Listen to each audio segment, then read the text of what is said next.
ملك سليمان وما كفر سليمان ولكن الشياطين كفروا يعلمون الناس السحر وما أنزل على الملكين ببابل هاروت وماروت وما يعلمان من أحد حتى يقولا إنما نحن فتنة فلا تكفر فيتعلمون منهما ما يفرقون به بين المرء وزوجه وما هم بضارين به من أحد إلا بإذن الله ويتعلمون ما يضرهم ولا ينفعهم ولقد علموا لمن اشتراه ما له في الآخرة من خلاق ولبئس ما شروا به أنفسهم لو كانوا يعلمون ولو أنهم آمنوا واتقوا لمثوبة من عند الله خير لو كانوا يعلمون صدق الله العظيم.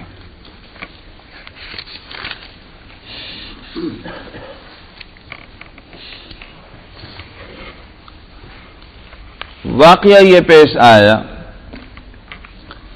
مدینہ منورہ میں ایک صحابی ایک ایسی جگہ سے گزر رہے تھے کہ جہاں یہود جمع تھے بیٹھے ہوئے تھے. انہوں نے ان کو بلا کر ان سے پوچھا یہ جو تم کہتے ہو کہ وحی آتی ہے یہ کون لے کے آتا ہے تمہارے نبی پر وحی؟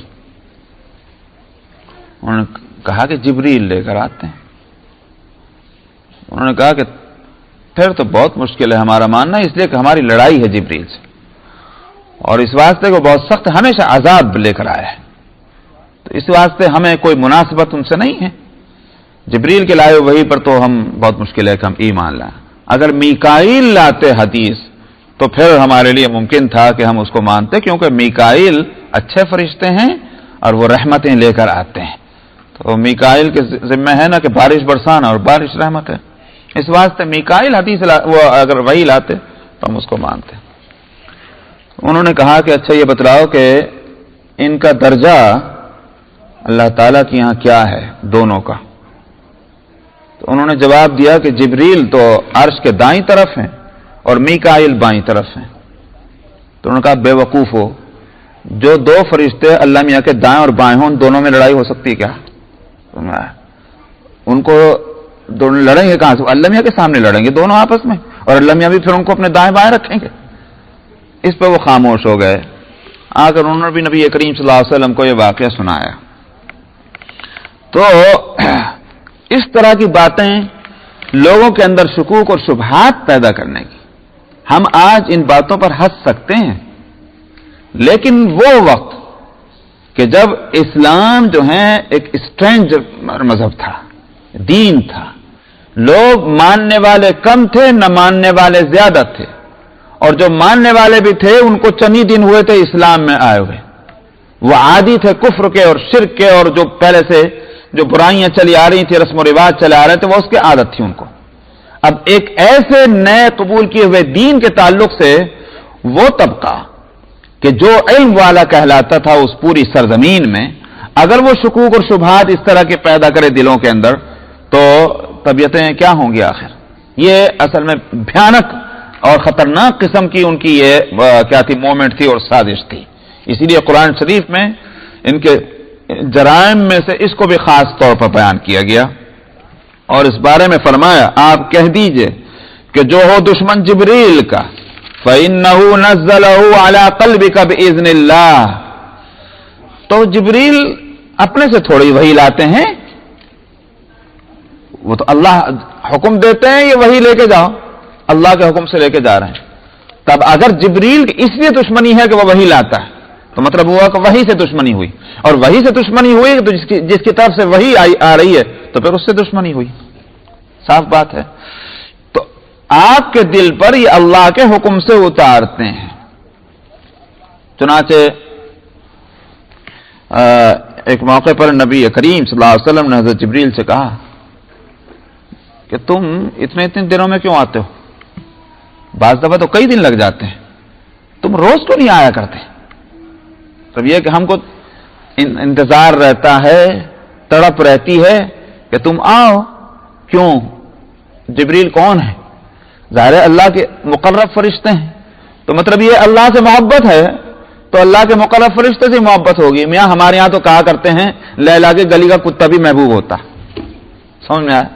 تو اگر یہ محبت کے یہ آثار ہیں تو کیا جبریل سے محبت نہ ہوگی؟ تو آپ کو یہ تھا آپ روز کیوں نہیں آتے؟ تو اس پر آیت اتری تھی کہ وما نتنزل الا بامر ربک، ہم نہیں اترتے مگر آپ کے رب کے حکم سے، یعنی جبریل نے جو بات کہی اس کو قرآن میں بھی اتار دیا گیا۔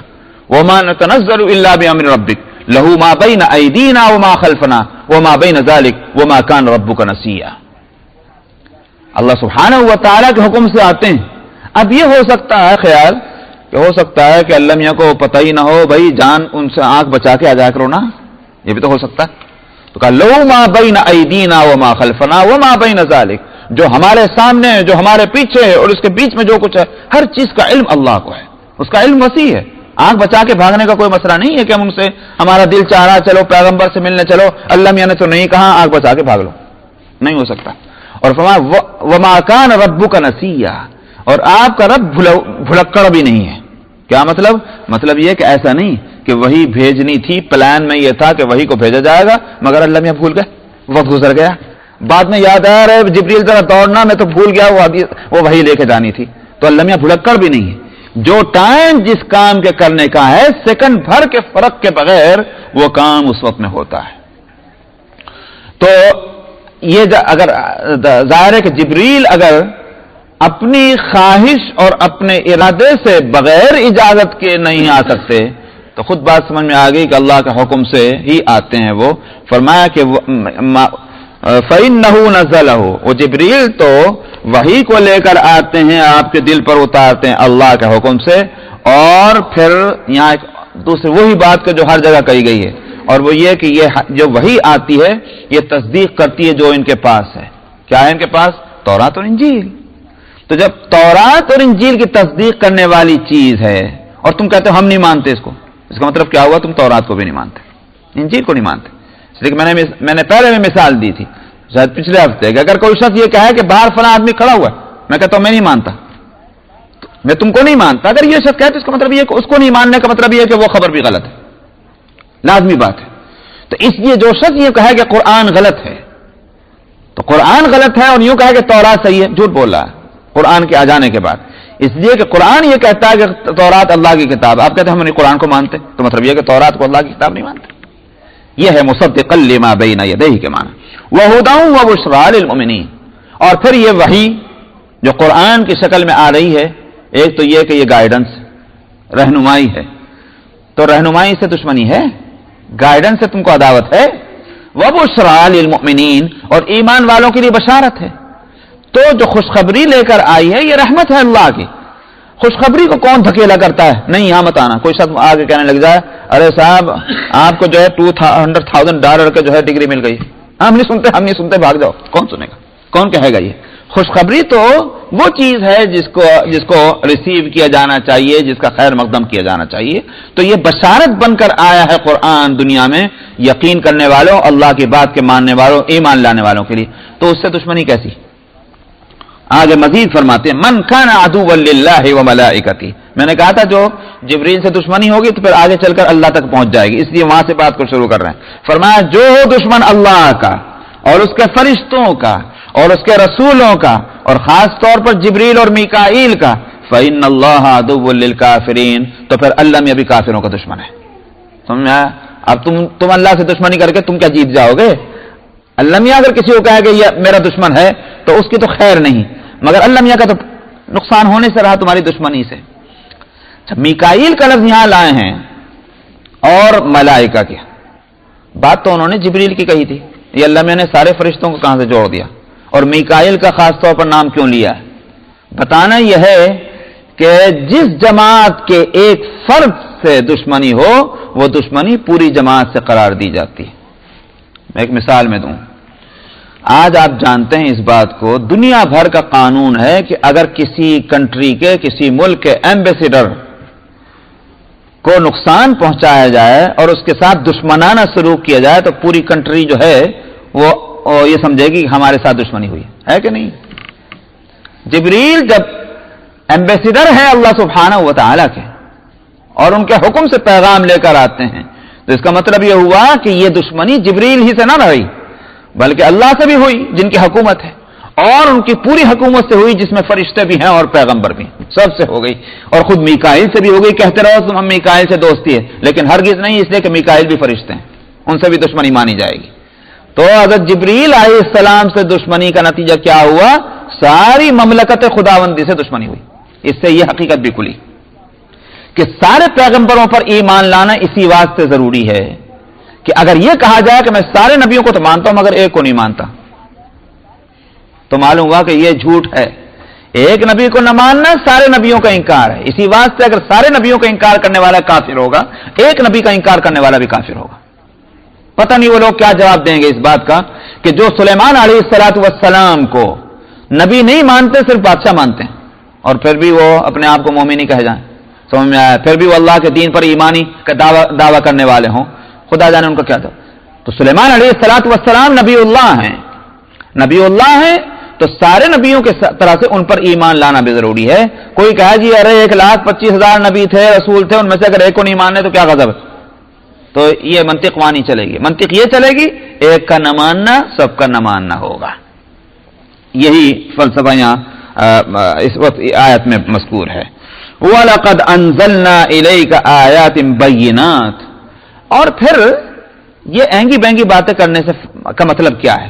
ہم نے کھلی کھلی آیتیں آپ کے اوپر اتاری ہیں جن کا سمجھنا کہ یہ گائیڈنس ہے، جن کا یہ سمجھنا کہ یہ خوشخبری اور بشارت ہے، جن کا یہ سمجھنا کہ اللہ کی رحمت ہے بندوں کے تعلق سے، کوئی مشکل نہیں ہے. کھلی کھلی آیتیں ہیں. اب ان کا انکار اس لیے نہیں کہ بات سمجھ میں نہیں آ رہی، بلکہ انکار اس لیے ہے کہ اللہ کی بات نہیں ماننا چاہتے ہیں، اس کی فرما برداری نہیں کرنا چاہتے. اس لیے فرمایا وما یکفر بها الا الفاسقون. اس کا انکار صرف نافرمانی کرتے ہیں. اوَكُلَّمَا عَاهَدُوا عَهْدًا نَبَذَهُ فَرِيقٌ مِّنْهُمْ. اور پھر یہ اللہ کے احکام کو توڑنا، ان کے خلاف کرنا، یہ کوئی آج اتفاقی حادثہ نہیں ہے. ان لوگوں کی تو عادت پرانی ہے. اس لیے فرمایا جب انہوں نے کوئی عہد کیا اللہ سے، اس کو توڑا اور اس کو اپنے فریق منہم، ان میں سے ایک فریق نے اس کو اٹھا کے پھینک دیا، جس کو ہمارے یہاں اردو مثلا بولتے ہیں یہاں کے ٹرمینالوجی گاربیج میں ڈال دینا، پٹ ان گاربیج. تو نبذہ فریق منکم مانا بھی ہے، ان میں سے ایک جماعت نے اس عہد کو ردی کی ٹوکری میں ڈال دیا اور اس کا پاس لحاظ انہوں نے کیا. ان کو پرانی عادت ہے. اس واسطے یہ نافرمانی نہ کریں گے تو اور کیا کریں گے آج. بل اکثرهم لا یؤمنون. بلکہ اکثریت تو ان کی ایمان ہی نہیں رکھتی شروع سے. تو ایک جماعت کہنے سے یہ ہو سکتا ہے کہ وہ جماعت چھوٹی سی ہو، زیادہ لوگ جو ہیں وہ فرما بردار ہوں. اس لیے فرمایا ایسا نہ سمجھا جائے، بلکہ اکثریت ان کی جو ہے وہ ایمان اور یقین نہ رکھنے والوں کی ہے. وَلَمَّا جَاءَهُمْ رَسُولٌ مِّنْ عِندِ اللَّهِ مُصَدِّقٌ لِّمَا مَعَهُمْ. چنانچہ وہ عہد کیا تھا، وہاں بات نہیں کھلی کہ جب ان سے کوئی عہد کیا گیا انہوں نے توڑا ہے. تو بہت سے عہد تھے، ان میں سے ایک عہد جو تھا جس کو قرآن شریف میں دوسرے کا بیان کیا گیا، صرف یہاں اشارہ ہے لیکن دوسری جگہ اس کو بیان کیا گیا. وَإِذْ أَخَذَ اللَّهُ مِيثَاقَ النَّبِيِّينَ لَمَا آتَيْتُكُم مِّن كِتَابٍ وَحِكْمَةٍ ثُمَّ جَاءَكُمْ رَسُولٌ مُصَدِّقٌ لِّمَا مَعَكُمْ لَتُؤْمِنُنَّ بِهِ وَلَتَنصُرُنَّهُ. ہم نے یہ عہد لیا، پکا وعدہ انبیاء سے لیا تو رسول بھی آ گئے اس میں خود بخود، اس لیے کہ ہر رسول نبی ہوتا ہے، لیکن ہر نبی ضروری نہیں کہ رسول ہو. رسول صاحب شریعت نبی ہوتا ہے، سمجھ میں آیا. اور نبی جو ہے وہ عام ہے، جس کو اللہ سبحانہ و تعالی وہ اس مقام پر سرفراز فرما دیں تو اس کو نبی کہیں گے، اور چاہے وہ اس کے پاس نئی شریعت ہو یا پچھلی شریعت کی تجدید کر رہا ہو اور اس کی تبلیغ کر رہا ہو، تو نبی عام ہے اس لحاظ سے۔ تو بہرحال انبیاء علیہ الصلوۃ والسلام سے اللہ تعالیٰ نے یہ عہد لیا، لما آتیتکم من کتاب، میں تم کو کتاب دوں گا، چاہے براہ راست تم پر اترے اور چاہے تم سے پہلے کسی نبی پر اترے اور تم کو حکم دیا جائے کہ اس کی تبلیغ کرو، دونوں صورت میں دینا ہے۔ تو میں تم کو ایک کتاب دوں گا، لما آتیتکم من کتاب و حکمہ، اور علم نبوت بھی دوں گا۔ ایسا ہی نہیں کہ نبی تو بنا دیا اور آگے کچھ پتہ نہیں، بلکہ گائیڈنس وہیں سے ملنی ہے کہ تم کار نبوت کو کس طرح انجام دو گے، کیا کیا کام تم کو کرنے ہیں، کس طرح کرنے ہیں۔ تو وہ کنیکشن نبی کا اللہ سے برابر قائم رہتا ہے، جہاں ضرورت پیش آئی کہ وہاں سے کوئی نہ کوئی چیز آنی چاہیے، ایک سیکنڈ کی دیر نہیں ہوتی وہ آ لیتی۔ ایک اور حدیث میں آیا ہے کہ شاید اسی میں گزر چکی ہے حدیث میں کہ حضرت جبریل سے آپ نے پوچھا، وہ کوئی چند سیکنڈوں کے لیے وہ خاموش ہوئے، اور چند سیکنڈوں کے بعد حضرت جبریل نے کہا کہ میں ابھی عرش تک پہنچا ہوں اور آج سے پہلے اتنا قریب میں کبھی نہیں گیا جتنا میں آج گیا ہوں، اور وہاں سے یہ جواب ملا ہے۔ چند سیکنڈوں کے اندر جبریل اوپر پہنچ گئے اور آ بھی گئے، سمجھ میں آئے۔ تو وہاں کنیکشن اتنا مضبوط ہے اللہ اور نبی کا کہ سیکنڈوں کا فرق نہیں آتا، وہاں سے گائیڈنس آتی ہے۔ اسی کا حکمہ کہ علم نبوت بھی ہم تم کو دیں گے۔ ثم جاءکم رسول، پھر ایک رسول آئے گا، سمجھ میں آیا؟ رسول یہاں اس کو نکرہ لائے ہیں، جس سے مقصد یہ ہے کہ بس رسول تو وہی ہے، رسول کا لفظ اگر بولا جائے گا تو اسی پر بولا جائے گا۔ کیا چیز ہے؟ تو اس سے عظمت بتلانی ہے نبی کریم صلی اللہ علیہ وسلم کی۔ رسول، ایک رسول آئے گا، مصدق لما معکم، اور وہ تصدیق کرے گا جو کچھ تمہارے پاس ہے۔ آج اگر ہم سمجھتے ہیں کہ تورات اللہ کی کتاب تھی، کیسے سمجھتے ہیں؟ رسول اللہ نے فرمایا، قرآن نے فرمایا، اسی طرح سے مصدق لما معکم لتؤمنن بہ ولتنصرنہ، تم ضرور بالضرور اس رسول پر ایمان لاؤ گے۔ کن سے کہا گیا؟ سارے نبیوں سے۔ وَلَتَنْصُرُنَّ، اور ضرور بالضرور تم اس کی مدد کرو گے۔ سمجھا؟ کیا اللہ میاں کو پتا نہیں تھا کہ مدد کرنے کے واسطے ہم زمانہ ہونا کم سے کم ضروری ہے، اور ان کا زمانہ وہ نہیں ہوگا جو اس رسول کا ہوگا؟ خود ہی کہہ رہے ہیں ثم، پھر آئے گا۔ تو پھر مدد کرنے کے معنی کیا ہے؟ مدد کرنے کے معنی یہ ہے کہ یہ عزم تمہارا ہونا چاہیے، یہ تمہارا ارادہ ہونا چاہیے کہ اگر اس نبی کا زمانہ ہم پالیں تو ہم ضرور مدد کریں گے، یہ ہے مطلب اس کا۔ عزم جو ہے وہ بھی عمل کے ہی درجے میں آئے۔ مان لیجیے ایک مثال میں دیتا ہوں تھوڑی دیر کے لیے، کسی شخص نے چوری کا ارادہ کیا، پکا ارادہ کیا، یہ یہاں اس گھر کے اندر یہ رکھا ہوا ہے، اس ٹیبل کے نیچے $1,00,000، یہ بس مجھے اٹھانے ہیں، پورا ارادہ اس نے کر لیا۔ اتفاق کیا ہوا کہ وہ کوئی آدمی بیچ میں آ گیا، سمجھ میں آیا، اور اٹھا نہیں سکا۔ یہ بتائیے کہ شخص گنہگار ہوگا کہ نہیں ہوگا؟ سمجھ میں آیا؟ جس نے عزم کر لیا وہ گنہگار ہوا کہ نہ ہوا؟ کیونکہ اگر وہ شخص نہ آ چکا ہوتا تو یہ تو کر لیتا چوری۔ تو اصل چیز عزم ہے، ایکشن میں آنا تو عزم کے بعد ہی ہوگا۔ اسی واسطے میں پہلے بھی اس مسئلے کو بتلا چکا ہوں کہ انسان کا کام جو ہے وہ عمل میں کامیاب ہونا ناکام ہونا یہ اس کی ذمہ داری نہیں، یہ تو اللہ کی طرف سے ہوتا ہے۔ انسان کا اپنا کام جو ہے وہ ہے عزم کرنا اور ارادہ کرنا، پکا ارادہ، یہ انسان کا کام ہے۔ اس کے مطابق عمل ہو جانا نہ ہو نہ سکنا یہ اللہ کی طرف سے، وہ تو اللہ کا کام ہے۔ اس لیے عزم بڑی چیز ہے۔ تو انبیاء سے مطالبہ کیا گیا عزم کا کہ تمہارا عزم یہ ہونا چاہیے کہ اس نبی کا زمانہ اگر تم پاؤ گے تو تم اس کی مدد کرو گے، نمبر 1۔ اور نمبر 2 یہ ہے کہ نبی بحیثیت نبی کے اس سے جس چیز کا مطالبہ کیا جاتا ہے تو وہ اس کی ساری امت سے مطالبہ ہوتا ہے۔ بات سمجھ میں آئی نہیں؟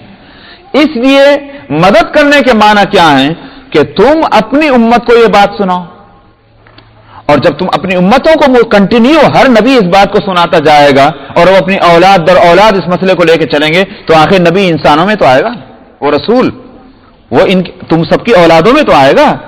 تو جب یہ نسل در نسل یہ پیغام پہنچے گا کہ اس رسول پر ایمان لانا ہے اور اس کی مدد کرنی ہے، تو جب رسول دنیا میں آئے گا تو اس کا مطلب کیا ہوا؟ یہ عہد سب کے دلوں کے اندر پہلے سے ہوگا، سب کے دماغ میں ہوگا، یہی وہ رسول ہے جس کی مدد کرنی ہے. تو ایمان لانے اور مدد کرنے کا عہد اللہ سبحانہ و تعالیٰ نے انبیاء سے اور انبیاء کے واسطے سے ساری امتوں سے لیا. لیکن اس لیے فرماتے ہیں وَلَمَّا جَاءَهُمْ رَسُولٌ، اب جب وہ رسول آ گئے من عند اللہ، اللہ کے پاس سے، مصدق لما معہم، پھر اس لفظ کو لا رہے ہیں بار بار، بہت عام ہے یہ مسئلہ کہ جو تصدیق بھی کرنے والے ہیں وہ رسول جو کچھ ان کے پاس ہے اس کی.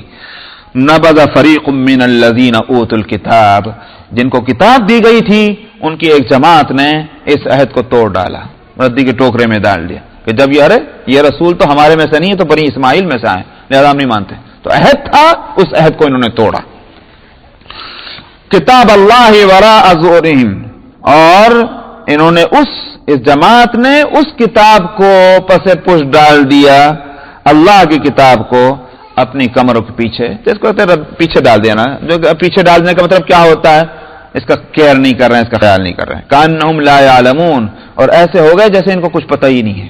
سمجھ آئے؟ ان کو کچھ معلوم نہیں کہ ایک رسول کو آنا ہے، ان کو کچھ معلوم نہیں کہ پچھلے نبیوں نے ان سے کیا عہد لے رکھے ہیں.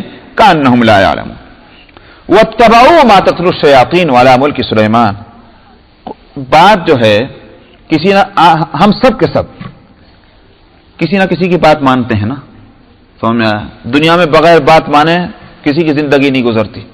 یہ نہیں ہوتا کہ کوئی شخص کہہ لے میں کبھی کسی کی بات نہیں ماننے کا، سمجھ میں آیا، اور کوئی بات کسی کی نہیں ماننے کا، یہ نہیں ہوا کرتا. ہر آدمی کو کسی نہ کسی کی بات ماننی ہے. دیکھنا یہ ہے کیا بات مانتا ہے اور کس کی مانتا ہے. اگر اچھا آدمی ہے تو اچھے لوگوں کی بات مانے گا اور اچھی بات مانے گا، اور اگر اس کے اندر خود کوئی قصور ہے تو اچھے لوگوں کی اچھی بات چھوڑ کر کے برے لوگوں کی بری بات مانے گا. معلوم ہے خود برائی اس کے اندر ہے. تو فرماتے ہیں کہ رسولوں کی بات کو تو انہوں نے ردی کی ٹوکری میں ڈالا، اللہ کے عہد کو بھی انہوں نے پس پوچھ ڈالا، اور مانی تو کیا مانی اس کو آگے سنیے. فرمایا چلے پیچھے یہ اس کے کہ جو شیاطین نے سلیمان علیہ الصلاۃ والسلام کی حکومت کے زمانے میں جس چیز کی تلاوت کی تھی، یعنی جو چیزیں پڑھی تھی، اور وہ کیا چیز تھی؟ وہ ہے جادو. تو جادو جو شیاطین کا عمل رہا ہے اس کے تو پیچھے پڑ گئے، اور جو وحی اللہ کی طرف سے آئی اس کو پسے پش ڈال دیا.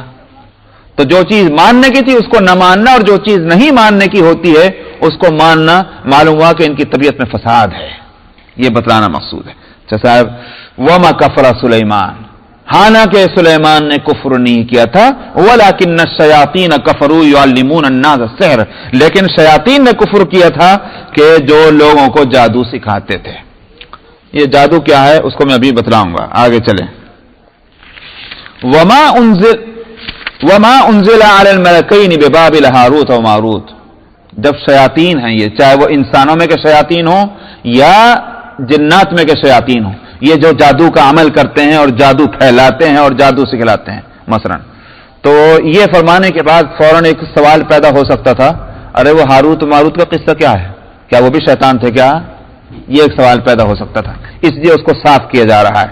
وما انزل علی الملکین ببابل ہاروت و ماروت، اور بابل جو شہر ہے اس میں جو ہاروت اور ماروت جو دو فرشتے تھے ان پر جو اتارا گیا تھا، فرمایا کہ وما یعلمان من احد، بے شک وہ جادو تھا مگر ان کا یہ عمل تھا کہ وہ کسی کو بھی یہ جادو کا علم نہیں دیتے تھے جب تک کہ ان سے یوں نہ کہہ لیں دیکھو ہم آزمائش کا سامان ہیں، ہم امتحان کے واسطے بھیجے گئے ہیں، ٹیسٹ کے واسطے، کفر مت کرنا. یہ وہ عہد لے کر کے وہ جادو سکھلاتے تھے. اب سمجھ لیجئے پہلی بات کیا ہے، پہلا سمجھیے جادو کیا ہے، اور یہ ہاروت اور ماروت والا معاملہ ہے کیا.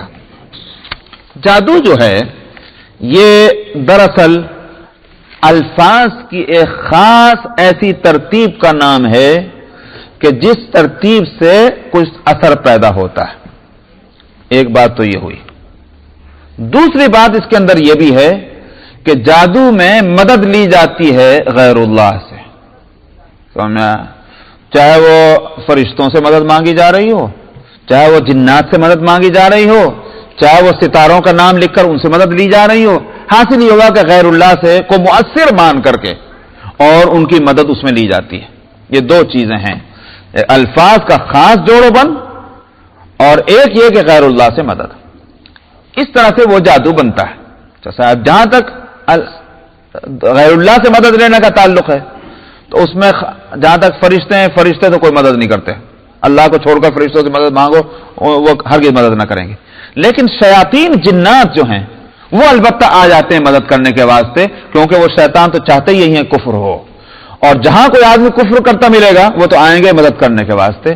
تو یہ ہے وہ صورت. اس لیے جادو مؤثر ہو جاتا ہے اور بہت جلدی اثر کرتا ہے، کیونکہ اس میں شیاطین سے مدد مانگی گئی اور شیاطین بھاگ دوڑ کر کے آتے ہیں مدد کرنے کے لیے تاکہ ان کی شیطانی کا کاروبار چلتا رہے. اس لیے جادو بہت مؤثر ہوتا ہے. تو غیر اللہ سے مدد مانگنے کا مسئلہ تو یہ ہوا. الفاظ کے خاص جوڑ بند کی بات جو ہے اس کو میں ایک مثال دیتا ہوں. آپ سے کوئی شخص آ کر کہے صاحب آپ بہت ہی خوبیوں کے آدمی ہیں، میں نے بہت کم آپ جیسے لوگ دیکھے ہیں، ماشاء اللہ میں آپ کو جب دیکھتا ہوں مجھے بڑی خوشی ہوتی ہے اور بڑا دل چاہتا ہے میں آپ کو دیکھتا رہوں. یہ الفاظ کوئی شخص آپ کے سامنے آ کر کے یہ بتائیے کہ آپ کو یہ الفاظ سننے کے بعد آپ پر کیا کیفیت ہوگی؟ کچھ کیفیت میں تبدیلی آئے گی نہیں آئے گی؟ خوش ہوں گے آپ؟ سمجھ میں آیا کہ بھائی ایک آدمی میری تعریف کر رہا ہے. آپ قابل تعریف ہیں کہ نہیں وہ چھوڑ دیجئے، لیکن ایک آدمی نے آ کر تعریف کی، یہ الفاظ خاص بیان کیے اور ان الفاظ کا اثر آپ کی طبیعت پر ہوگا. ایک آدمی آئے اور آنے کے بعد کہے آپ بڑے بیوقوف، بڑے نامعقول آدمی ہیں، آج تک میں نے آپ جیسا آدمی نہیں دیکھا، کوئی کام عقل کا کرتے ہی نہیں. یہ ساری بات آپ کی طبیعت پر اس کا کیا اثر ہوگا؟ خوشی ہوگی؟ سمجھا؟ آپ کھل اٹھیں گے یا آپ کو غم ہوگا؟ یہ ہے کیا؟ الفابیٹ تو وہی ہے، الف سے لے کر یہ تک کے تو ہیں سب، لیکن یہ خاص ترتیب ہے ان حرفوں کو جوڑ کر کے جب الفاظ کی شکل دی گئی تو وہ الفاظ آپ کو خوشی میں بھی ڈالتے ہیں، اور یہی حروفوں کا جوڑ جب ایک خاص لفظوں کی شکل اختیار کرتا ہے اور لفظوں سے ایک سینٹنس بنتے ہیں تو یہی آپ کو غمزدہ بھی کر دیتے ہیں. الفاظ میں اثر ہے. تو اس سے اندازہ کیا جا سکتا ہے کہ جادو جو ہے وہ خاص الفاظ کی ایک ترتیب اور سیٹنگ ہے اور اوپر سے مدد مانگی جاتی ہے اس میں غیر اللہ سے، تو وہ جادو جا کر کے مؤثر ہو جاتا ہے. تو جادو اسباب کے درجے میں سے ایک سبب ہے. جیسے میں نے کہا کہ آپ کی میں تعریف کروں تو آپ جو ہیں وہ خوش ہو گئے، یہ ایک سبب پیدا. سبب کیا بنا؟ الفاظ. آپ غمزدہ ہو گئے، سبب کیا بنا؟ الفاظ. تو الفاظ جیسے یہاں سبب ہیں ایسے ہی جادو بھی اسباب سے لگا بندھا ہے، بغیر سبب نہیں ہے. تو صاحب پہلی بات تو یہ تھی. دوسری بات یوں سمجھیے کہ انبیاء علیہ الصلوۃ والسلام کو اللہ سبحانہ و تعالی معجزہ دیتے ہیں، اور معجزہ جو ہے اس میں دنیا کا کوئی سبب نہیں پایا جاتا. معجزہ براہ راست اللہ سبحانہ و تعالی کا فعل ہوتا ہے. یہ نہیں ہوتا کہ صاحب فلانی بات کی وجہ سے یہ معجزہ ہوا ہے، یہ نہیں ہوگا. کوئی سبب اس میں دنیا کا نہیں پایا جاتا. مثلا عصائے موسیٰ ہے، عصائے موسیٰ علیہ الصلوۃ والسلام تو وہ تو ایک لاٹھی تھی، اس سے زیادہ اور کچھ نہیں تھی. جس طرح سے اور لکڑیاں درختوں کی ہو سکتی ہیں ایسی وہ ایک لکڑی تھی. اسی واسطے تو اللہ سبحانہ و تعالی نے کوہ طور پہ حضرت موسیٰ سے پہلی ملاقات میں اور پہلی وہاں کی حاضری میں ان سے کیا پوچھا تھا؟ وَمَا تِلْكَ بِيَمِينِكَ يَا موسیٰ، اے موسیٰ تیرے ہاتھ میں کیا ہے؟ قَالَ هِيَ عَصَايَ، یہ تو میری لاٹھی ہے. اور پھر انہوں نے مزید اس کو ایکسپلین بھی کیا، أَتَوَكَّأُ عَلَيْهَا وَأَهُشُّ بِهَا عَلَى غَنَمِي، میں کبھی کبھی اس سے سہارا لے لیتا ہوں، ٹیک لگا لیتا ہوں، اور اپنی بکریوں کے واسطے پتے بھی جھاڑ لیتا ہوں اس سے. سمجھ میں آیا؟ اور وَلِيَ فِيهَا مَآرِبُ أُخْرَى، میرے لیے اور بھی بہت سے کام ہیں جو میں اس سے لیتا ہوں. معلوم ہوا کہ پورے طور پر دماغ میں بیٹھ گیا ہے یہ ہاتھ میں لکڑی ہے، کامن ایک عام لکڑی، اس سے زیادہ اور کچھ نہیں. قَالَ أَلْقِهَا يَا موسیٰ، اب کہا جاتا ہے اے موسیٰ اس لاٹھی کو ڈال دے، نیچے ڈال دے. فَأَلْقَاهَا، موسیٰ علیہ السلام نے اس کو ڈال دیا. فَإِذَا هِيَ حَيَّةٌ تَسْعَىٰ، اب جو دیکھا تو پھنپھناتا ہوا ساتھ ہے. تو یہ پہلا سوال کرنا قال ہی عصایا، یہ اسی واسطے تھا کہ یوں نہ سمجھ بیٹھیں کہ یہ کوئی جادو ہو گیا ہے. سمجھ میں آیا؟ جو اسباب سے لگا بندہ ہے، یہ معجزہ ہے جو بغیر سبب کے پیدا ہوا ہے. اس لاٹھی کے اسباب بننے میں کوئی دنیا کا سبب نہیں پایا جاتا. سمجھ میں آیا؟ تو یہی وجہ تھی اس کی. تو جادو جو ہے وہ اسباب کا ایک نتیجہ ہے، اور معجزہ اسباب کا نتیجہ نہیں ہوتا، اللہ کے ایک فعل کا نتیجہ ہے. اللہ کا فعل ہے جو ظاہر ہوتا ہے. اسی واسطے نبی کریم صلی اللہ علیہ وسلم نے غزوہ بدر میں جب دشمن سامنے آئے تو آپ نے زمین سے ایک مٹی اپنی مٹھی میں اٹھائی اور اٹھا کر کے لشکر کی طرف کو پھینک دیا ادھر. تو اس کا اثر یہ ہوا کہ ان کے دلوں کے اندر رعب پیدا ہو گیا، گھبراہٹ پیدا ہوئی. اللہ سبحانہ و تعالیٰ نے اس واقعے کو نقل کرتے ہوئے فرمایا وَمَا رَمَيْتَ إِذْ رَمَيْتَ وَلَكِنَّ اللَّهَ رَمَى. وہ آپ نے نہیں پھینکا تھا جس وقت وہ پھینکا تھا، وہ اللہ نے پھینکا تھا. معلوم ہوا کہ وہ جو کنکریوں کے پھینکنے سے دلوں میں رعب پیدا ہوا وہ کوئی آپ کا عمل تھا؟ وہ عمل اللہ سبحانہ و تعالیٰ کا تھا کہ آپ کنکریاں پھینکیں اور اس کا اثر ہی وہاں اس طرح سے ہو. تو معجزہ براہ راست فعل ہوتا ہے اللہ سبحانہ و تعالیٰ. معلوم ہوا کہ معجزہ الگ چیز ہے اپنی حقیقت کے لحاظ سے اور جادو الگ چیز اپنی حقیقت کے لحاظ سے. اس بات کو ذہن میں رکھنے کے بعد اب ہوا کیا کہ ان بنی اسرائیل پر وہ دور آیا ہے کہ جس وقت جادو عروج پر تھا، بلکہ موسیٰ علیہ الصلوۃ والسلام دنیا میں جب تشریف لائیں تو جس ملک میں ان کو نبی بنا کر بھیجا گیا اس ملک میں تو جادوئی کا تو زور تھا کہ جب انہوں نے یدا اور ید بیضا اور عصا کا معجزہ دکھلایا تو لوگوں نے کیا کہا، یہ تو بڑا جادوگر ہے. تو جادو بہت عام تھا، وہ آگے تک چلا آگے تک. سلیمان علیہ الصلوۃ والسلام کا جب زمانہ آیا تو سلیمان علیہ الصلوۃ والسلام کی حکومت کیا ہے؟ رب قد آتیتنی، وہ جو ہے ایسا ملک مجھ کو عطا فرما، ایسی حکومت دے جو کسی کو نہ ملے. تو اللہ سبحانہ و تعالیٰ نے سلیمان علیہ الصلوۃ والسلام کو جو حکومت دی اس کی نہ کوئی مثال پہلو میں ہے نہ کوئی مثال آگے ہے کہ انسانوں پر حکومت، جنات پہ حکومت، ہوا پہ حکومت، سمجھ میں آیا، جانوروں پہ اور پرندوں پہ حکومت، شیاطین پہ حکومت، سب پہ حکومت تھی حضرت سلیمان علیہ السلام کی. یہ ظاہر ہے کہ معجزہ تھا اور کچھ نہیں تھا، معجزہ تھا اللہ سبحانہ و تعالیٰ. لیکن شیاطین نے کیا پھیلانا شروع کیا، یہ سلیمان کو جو ہے جادو آتا ہے اور یہ اپنے جادو کے زور سے جو ہے یہ حکومت کر رہا ہے.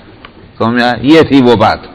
نتیجہ اس کا کیا ہوا کہ انبیاء علیہ الصلوۃ والسلام کا معجزہ تو وہ ہو گیا کہ جس پر لوگ نظر نہیں جاتی، اہمیت نہیں دیتے، لیکن جادوگروں کے پیچھے جو ہے خوش آمدید کرتے پھر رہے ہیں، ہمیں جادو سکھا دو، ہمیں جادو سکھا دو، کیونکہ معجزہ جو ہے اس کی قیمت ان کے دلوں میں نہ رہی اور جادو کی قیمت بڑھ گئی.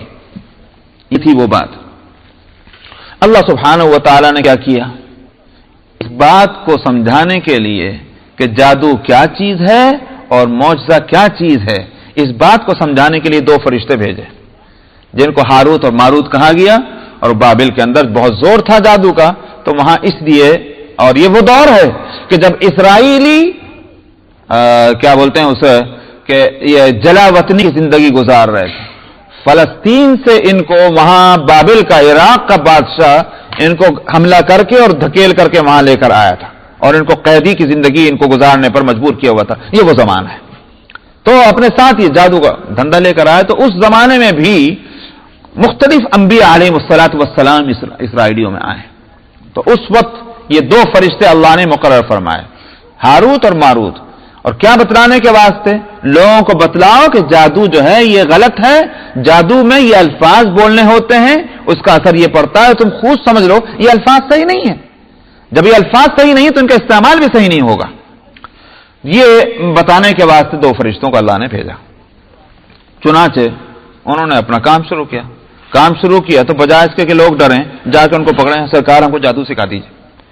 تو کہتے دیکھو ہم بتا تو دیں گے تم کو، لیکن خبردار کفر مت کرنا، یعنی اس کو استعمال مت کرنا. سمجھ میں آیا؟ اس کو استعمال کرو گے تو غیر اللہ سے مدد لینا ہوگا، اور غیر اللہ سے مدد لینا کفر ہے، کفر مت کرنا. مگر ہم تم کو اس لیے بتلا رہے ہیں تاکہ تمہارے سامنے کفر کی حقیقت، وہ جو ہے سحر کی حقیقت کھل جائے. یہ تھا وہ.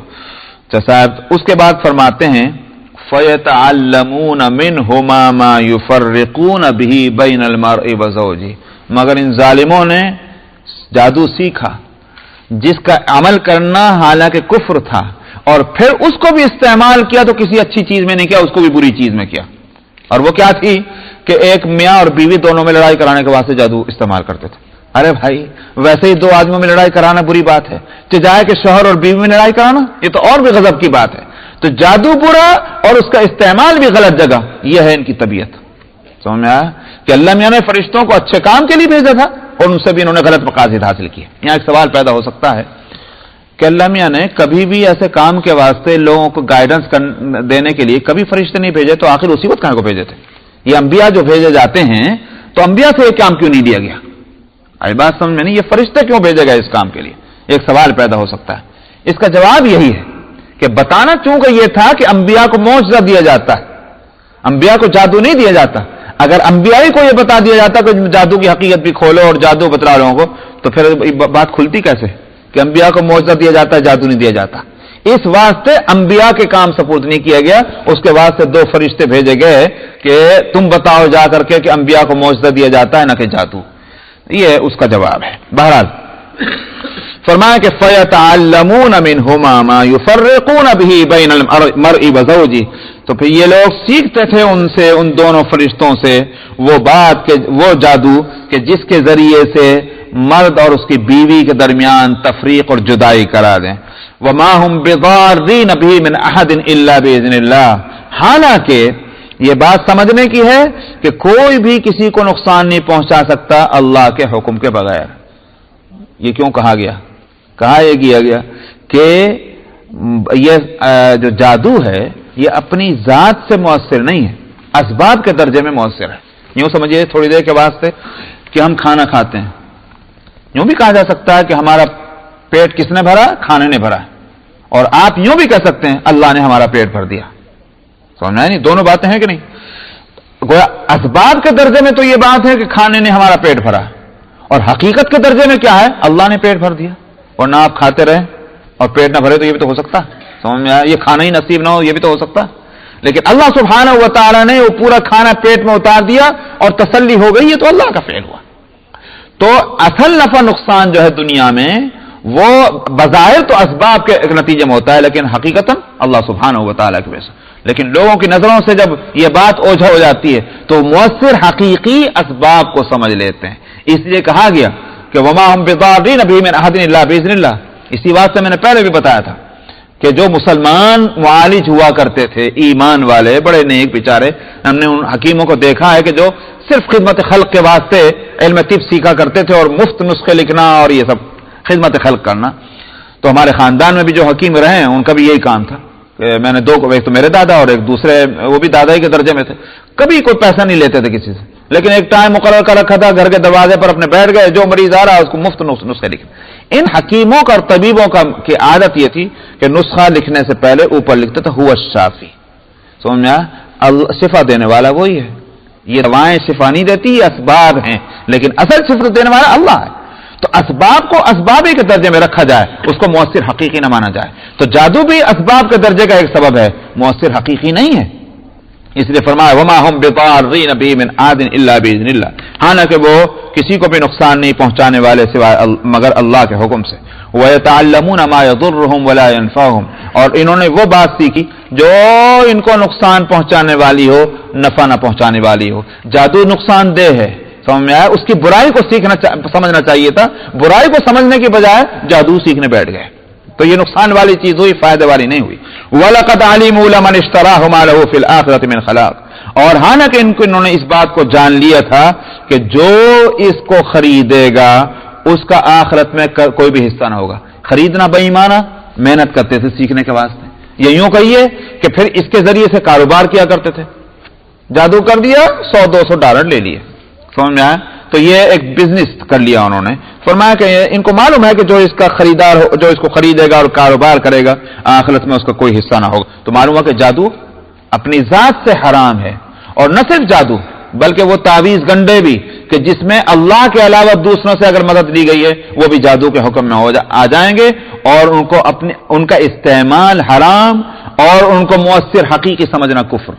یہ بھی بات ہے. تو وَلَبِئْسَ مَا اشْتَرَوْا بِهِ أَنفُسَهُمْ. بری ہے وہ چیز جو کہ جس کے بدلے میں انہوں نے اپنے آپ کو بیچ ڈالا. لَوْ كَانُوا يَعْلَمُونَ. کاش یہ اس بات کو جان لیتے. انشاءاللہ. آیت نمبر 103. اعوذ باللہ من الشیطان الرجیم. بسم الله الرحمن الرحيم ولو أنهم آمنوا واتقوا لمثوبة من عند الله خير لو كانوا يعلمون يا أيها الذين آمنوا لا تقولوا راعنا وقولوا انظرنا واسمعوا وللكافرين عذاب أليم ما يود الذين كفروا من أهل الكتاب ولا المشركين أن ينزل عليكم من خير من ربكم والله يختص برحمته من يشاء والله ذو الفضل العظيم ما ننسخ من آية أو ننسها نأت بخير منها أو مثلها ألم تعلم أن الله على كل شيء قدير ألم تعلم أن الله له ملك السماوات والأرض وما لكم من دون الله من ولي ولا نصير أم تريدون أن تسألوا رسولكم كما سئل موسى من قبل ومن يتبدل الكفر بالإيمان فقد ضل سواء السبيل ود كثير من أهل الكتاب لو يردونكم من بعد إيمانكم كفارا حسدا من عند أنفسهم من بعد ما تبين لهم الحق فاعفوا واصفحوا حتى يأتي الله بأمره إن الله على كل شيء قدير وأقيموا الصلاة وآتوا الزكاة وما تقدموا لأنفسكم من خير تجدوه عند الله إن الله بما تعملون بصير وقالوا لن يدخل الجنة إلا من كان هودا أو نصارى تلك أمانيهم قل هاتوا برهانكم إن كنتم صادقين بلى من أسلم وجهه لله وهو محسن فله أجره عند ربه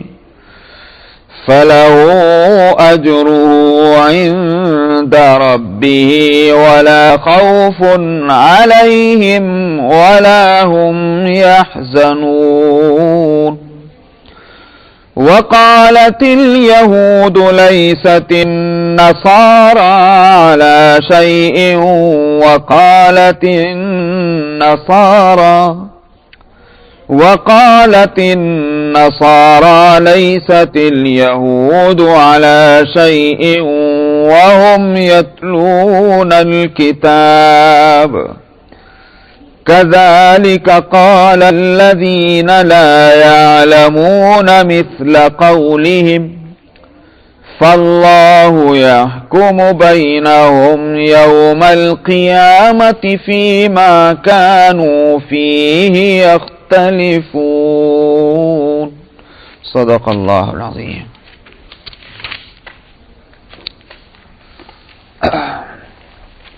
گزشتہ آیتوں میں جو بات بتلائی گئی تھی اس کا حاصل یہ تھا کہ یہ بنی اسرائیل ان کے مزاج میں اتنا بگاڑ آیا ہوا ہے کہ یہ حق کو نہیں قبول کرتے اور باطل اور بری بات کے جس سے روکا جائے اسی کو لیتے ہیں. اور چنانچہ یہ ہوا کہ انبیاء علیہ الصلوۃ والسلام کی جو تعلیمات اور ہدایتیں تھیں اور ان کی شریعت تھی، اس شریعت کے احکام تھے، ان کو تو انہوں نے پس پش ڈالا. اور جب ہم نے فرشتوں کو بھیجا یہ بتلانے کے واسطے کہ جادو یہ ہوتا ہے اور جادو بری چیز ہے، اسی کو لینا شروع کر دیا. یہ ہے مزاج کے بگاڑ کی بات. اس کے بعد یہاں فرماتے ہیں کہ اگر یہ ایمان لے آئیں اور تقوی کی راہ اختیار کریں تو ان کا اجر اللہ کے پاس